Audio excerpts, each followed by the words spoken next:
Dombivli doctor मारहाण प्रकरणातील मुख्य आरोपी तथा शिवसेना शिंदे गटाचे नगरसेवक रमेश म्हात्रे यांच्यासह 4 जणांची अखेर आधारवाडी जेलमधून सुटका झाली। मुंबई उच्च न्यायालयाने रमेश म्हात्रे, प्रमोद निकम, रमेश पवार, अक्षय करांडे यांना जामीन मंजूर केला होता।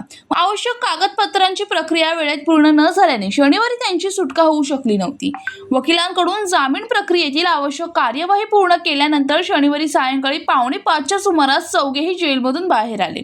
यावेळी पत्रकारांशी बोलताना रमेश म्हात्रे यांनी माझा न्यायव्यवस्थेवर पूर्ण विश्वास आहे, न्यायालय योग्य तो निर्णय देईल आणि तो मला मान्य असेल अशी प्रतिक्रिया दिली। दरम्यान रमेश म्हात्रे यांना महाराष्ट्रातून तडीपार करण्यात आल्याने जामिनाच्या अटीनुसार ते गोव्यात राहणार असल्याची माहिती आहे।